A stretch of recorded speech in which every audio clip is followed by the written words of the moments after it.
Everyone, कैसे हैं आप सभी।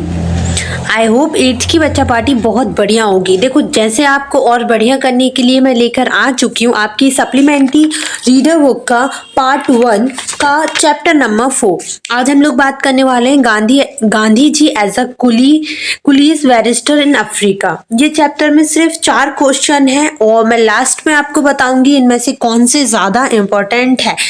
क्वेश्चन नंबर फर्स्ट दिया गया इसकी, why did the European call the Indian black Coolidge. यहाँ पर बोला जा रहा है इंडियंस को ब्लैक कूली क्यों कहते थे यूरोपियंस, इसका रीजन क्या है, किस उद्देश्य से वो ऐसा बोलते थे।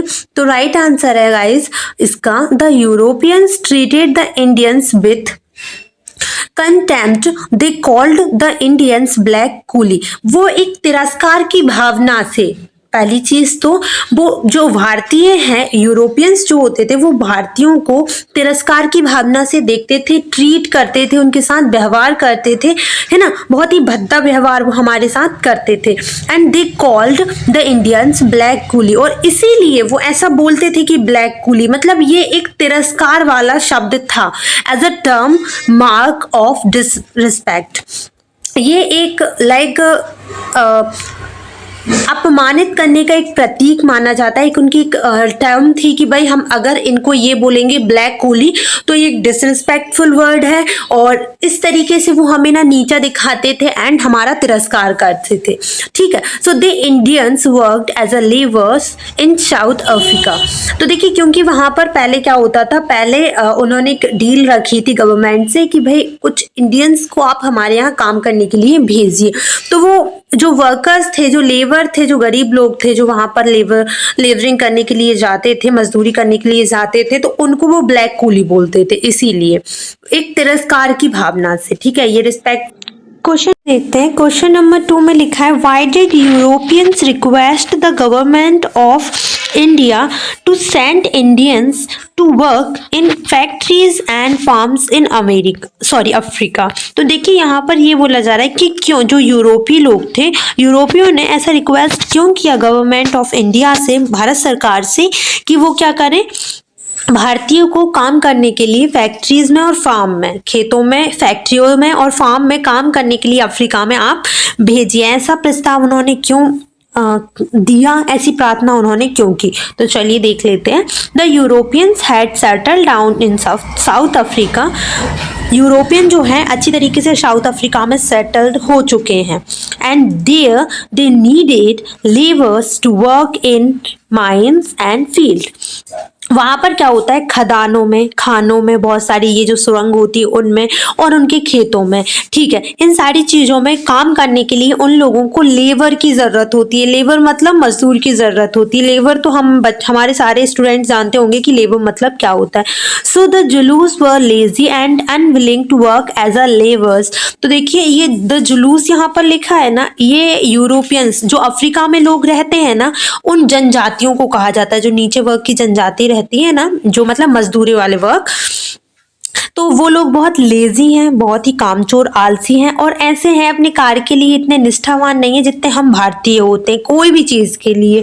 ठीक है, so the English new the poor Indians labor would agree to work there, and so they requested the government। और उनको पता था ये बात, जो इंग्लिश मैन थे वो लोग जानते थे कि जो गरीब भारतीय हैं वो जो मजदूर हैं, भारतीय मजदूर, वो क्या होंगे, एग्री हो जाएंगे वहाँ काम करने के लिए। सो इसीलिए उन्होंने जो है रिक्वेस्ट करी थी कि आप जो है इंडियंस को फैक्ट्रीज में और फार्म में काम करने के लिए अफ्रीका भेजिए। आपको लग रहा होगा इन चारों में मैम ने इंपॉर्टेंट तो अभी बताया नहीं है, तो अभी मैंने 2 क्वेश्चन समझाए हैं, मैं 2 और समझा दूं, इसके बाद मैं आपको बताती हूँ इसमें से इंपॉर्टेंट क्या क्या है। ठीक है, क्वेश्चन नंबर 3 देखिएगा। क्वेश्चन नंबर 3 है कि why did Europeans trades become jealous of India. जो यूरोपियन लोग थे, वो जो यूरोपियन ट्रेडर्स थे, ठीक है, वो हमारे जो भारतीय थे उनसे जेलस क्यों थे, मतलब कि इतना, मतलब उनको क्या डर था, जेलस क्यों होते थे, मतलब इतना निंदनीय व्यवहार क्यों करते थे। ठीक है, so the hard working Indians took to agriculture in south Africa. Indians took to, ठीक है। They grow fruits vegetables and other crops. वो जो हार्ड वर्किंग इंडियंस होते थे, एग्रीकल्चर जो है साउथ अफ्रीका में गए क्योंकि उन्होंने रिक्वेस्ट की थी कि इंडियंस को भेजिए यहाँ पर।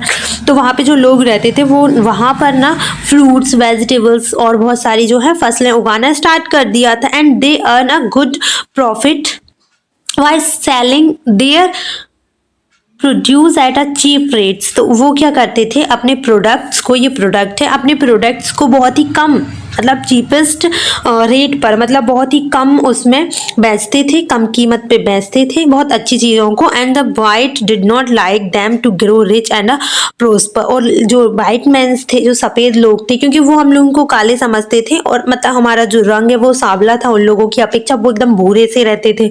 तो उन लोगों को ये चीज़, वाइट लोगों को ये चीज़ बिल्कुल पसंद नहीं थी कि हम इस तरीके से ग्रो हों और रिच बने और वहाँ जाके जो है उन पे शासन करें, या फिर मतलब कहने का मतलब उनकी बराबरी करें, ठीक है। So the European states become jealous of Indians, they praised their government to impose restriction on Indians. और इसीलिए उनने क्या किया, जो यूरोपियन ट्रेडर्स थे, है ना, जो यूरोपियन ट्रेडर्स थे, उन्होंने क्या है उनसे जलना स्टार्ट कर दिया और उन्होंने जो है वहाँ की गवर्नमेंट पर प्रेशर डाला कि आप जो है इंडियंस को रोकिए, वो यहाँ नहीं आ सकते, ना ही वो यहाँ पर कुछ काम वगैरह कर सकते हैं, ठीक है। यहाँ पर देखिए क्वेश्चन नंबर 4, फिर हम लोग सारी बातें करेंगे कि कौन सी इंपॉर्टेंट क्वेश्चन है। Why was Gandhi called a coolie barrister. देखिए बैरिस्टर मतलब बहुत बड़ा वकील होता है, गांधी जी बहुत बड़े वकील बन चुके थे, लेकिन उनको कूली बैरिस्टर बोला जाता था। कूली बैरिस्टर का मतलब क्या है भाई, ठीक है, ऐसा क्यों कहा जाता था उनसे। So the Europeans in south Africa called Indians black Coolidge. आपको पता है जो यूरोपियन थे साउथ अफ्रीका के, वो ना भारत को ब्लैक कूली बोलते थे। Black coolie out of contempt, ये इसलिए बोलते थे। ये जो ब्लैक कूली है ना, ये हमारे लिए अच्छा शब्द नहीं है, मतलब ऐसा नहीं है कि कूली बोलना कोई गलत चीज़ है या कूली जो है बुरे लोग हैं, बिल्कुल नहीं, ऑफ कोर्स नॉट। लेकिन ब्लैक कूलीज जो बोलते थे ना, वो हमें एक तिरस्कार की भावना से बोलते थे, ठीक है। कंटेम्प्ट मतलब होता है एक तिरस्कार वाला शब्द, जो वो उस भावना के साथ हमें ब्लैक कूलीज बोलते थे, ठीक है।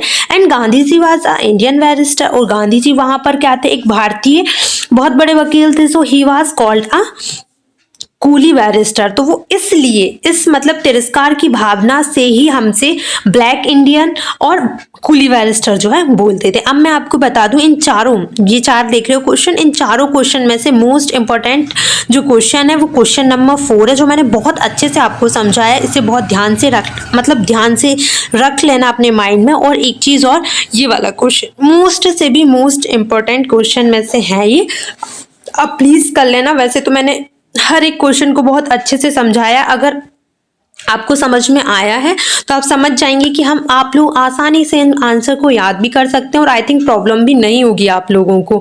आई होप कि मैंने अच्छे से समझाया हो, और अगर समझाया है तो प्लीज़ वीडियो को लाइक कर दीजिए एंड अपने परम मित्र के साथ इस वीडियो को शेयर करना मत भूलो यार। कैसे कैसे कैसे कर देते हो तुम लोग, शेयर नहीं करते हो, शर्म नहीं आती, लाज नहीं आती तुम लोगों को, है? कर दिया करो शेयर, क्या हो जाएगा अगर शेयर कर दोगे तो प्लीज़ जाइए शेयर करिए। कोई प्रॉब्लम है तो बताइए, एंड जो भी कुछ है आप पूछ सकते हैं कमेंट सेक्शन में। कोई प्रॉब्लम है, कोई स्टडी मटेरियल नहीं मिल रहा है तो भाई बता दो, फटाफट से करवा देंगे। 8th ग्रेड आ गया है, अभी कुछ दिनों से जो है वीडियो अपलोडेड होने लगेंगे। ओके, चलिए ठीक है।